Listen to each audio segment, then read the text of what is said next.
We have our KSNT News political analyst, Dr. Bob Beatty, here with us. Bob, thank you for joining us. Sure. Bob, we partnered with our sister station KSN in Wichita for an exclusive interview with the governor. KSN's Darren Dito began by asking the governor about the HOPE Act with regard to welfare. The governor signed that in April. Listen.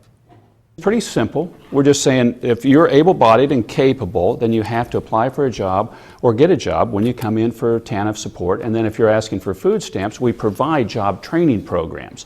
Now, critics are concerned about this cap on assistance. It's 36 months instead of 48. Bob, is that putting too much pressure on Kansas families? Well, this is one of the examples of the great philosophical divide between the governor and his critics. Now, obviously, to be fair, the governor's been elected twice now in the state of Kansas, but what he said several times in his State of the States is that, especially after President Obama was elected the first time, that he wanted Kansas to lead the nation in a conservative path, and this is one example of that. And he uses the term able-bodied, this idea that people should be working instead of drawing benefits. And to be fair, he's received a lot of criticism from this around the nation, but also a lot of plaudits from other conservatives saying that Kansas is doing it what they say is the right way. You know, it's not a bad concept. The governor also made an analogy that's gotten a lot of attention. It's about people's bootstraps. Listen to this.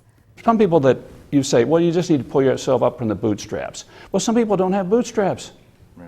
Bob, do you think he's going to succeed at giving people bootstraps? Well, I'm still a little unclear what that means.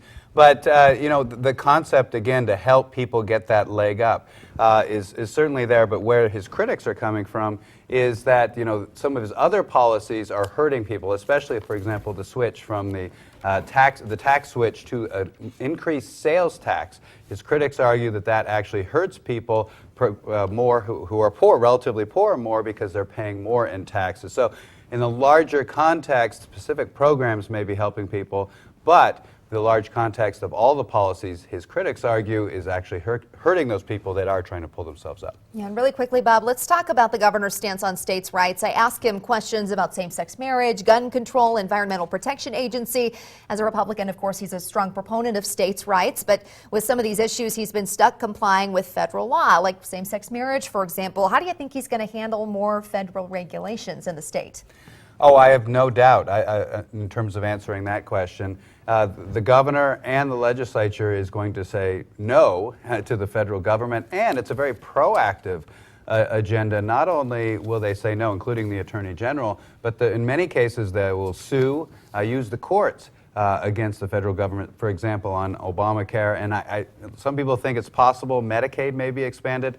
I don't think that's possible at all in the current context. Again, the governor has been very clear that he wants Kansas to lead this conservative path, and I think that was outlined in your interview with him. Thank you so much for sharing your insight today, Bob. So happy to have you. If you missed our exclusive interview with Governor Sam Brownback last night, you can watch the full unedited version on our website, ksnt.com.